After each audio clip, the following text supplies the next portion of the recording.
Hi everyone, Simon Keeling here. Thanks again for watching weatherweb.net. It's Monday the 4th of March. As always, the site's kept free of charge by you coming back and using the site, using the adverts, using the charts on here.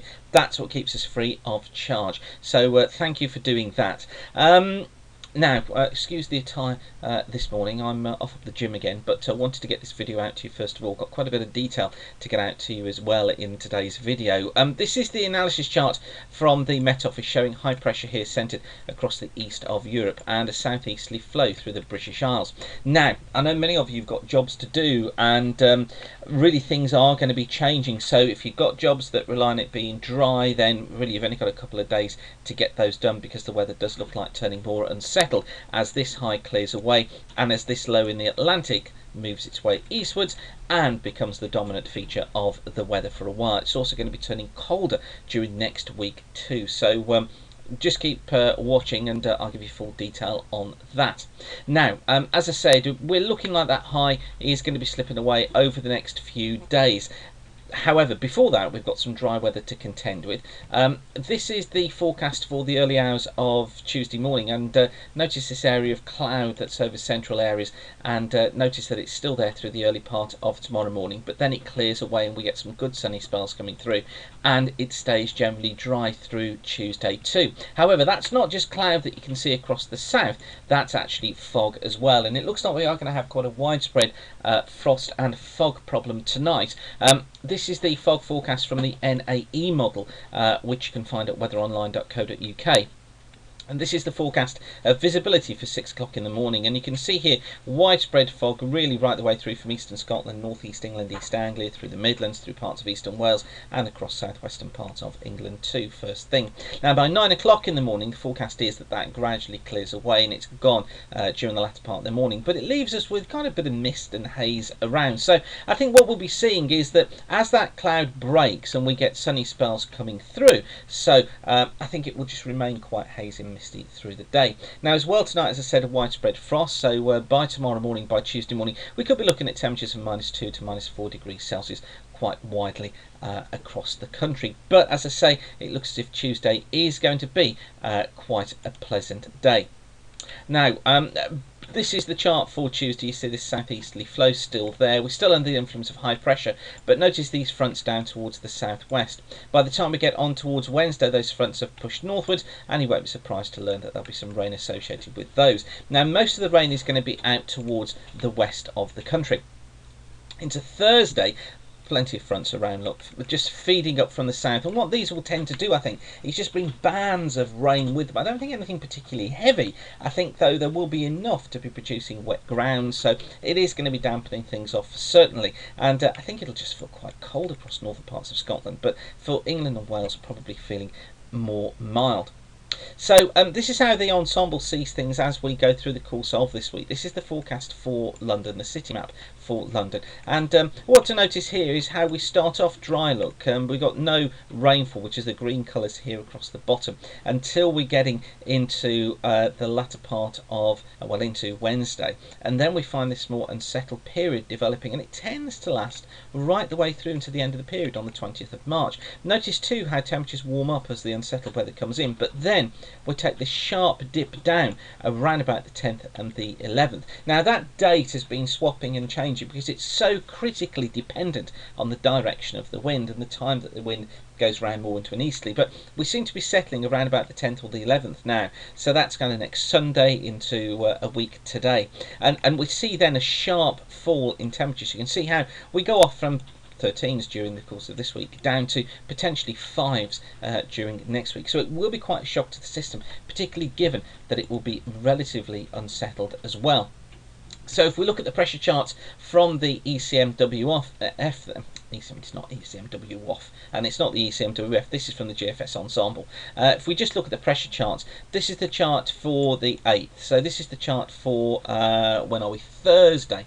And then what you'll notice is as we head into the weekend, how the low slips its way eastwards, look. This is what's bringing these more unsettled conditions across the country.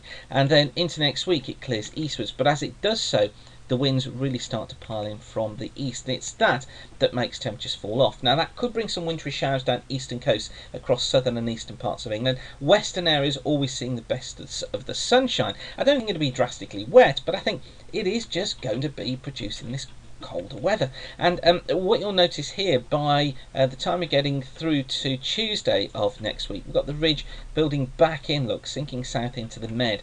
This is the ridge that's been building in the Atlantic constantly. This is the jet stream going down into the Mediterranean. So it's just feeding this cool air down, and it's meeting cool air coming in from the northwest, which is feeding the cold pool across Eastern Europe. And that feeding of the cold pool here across Eastern Europe just means that this area here can just stay there as low pressure.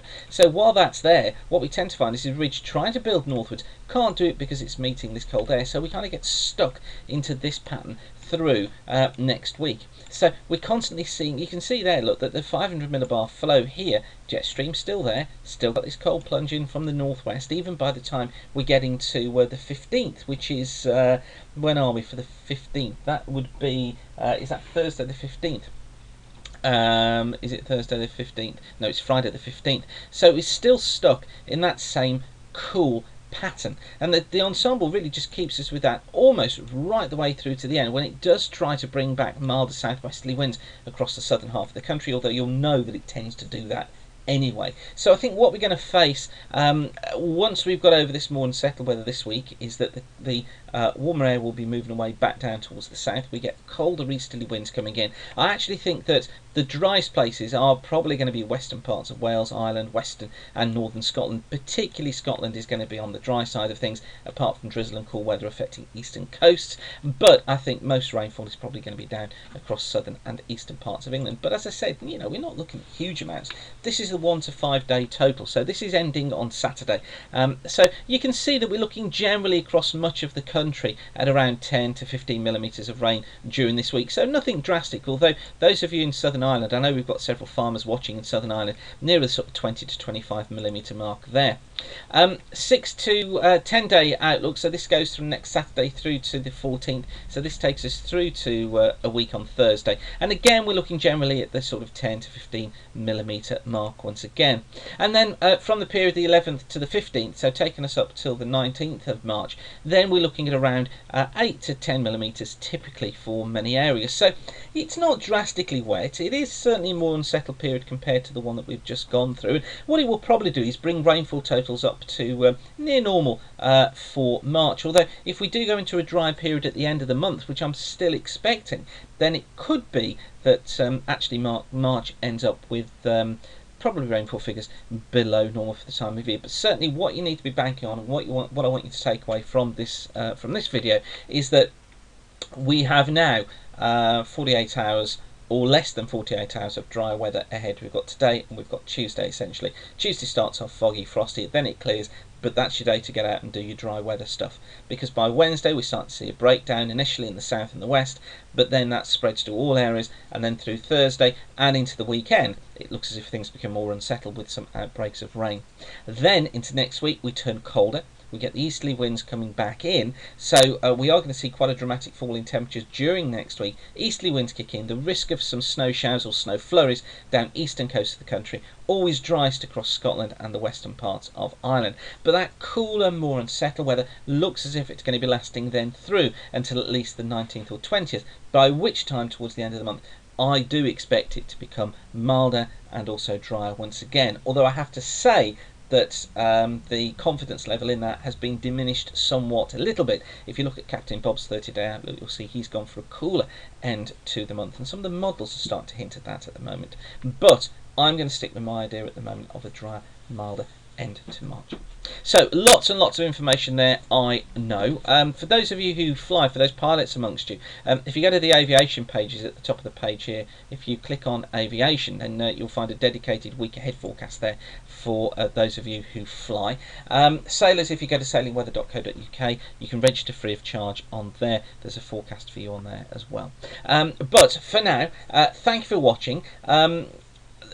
as always, like I say, the sites get free of charge by you coming back and using the site, and it's because of how popular you've made it that it's meant we've been able to keep it free of charge and keep these forecasts updated regularly for you. So thanks for doing that. Don't forget to tell your friends about us. You can follow us on Twitter at Weather School. Follow us on Facebook by doing a search for Weather School 2, and yeah, like I said, lots of information in there. Hopefully that's been useful for you. So once again, thanks for watching. Enjoy the dry weather over the next couple of days and keep the sun shining. Bye for now.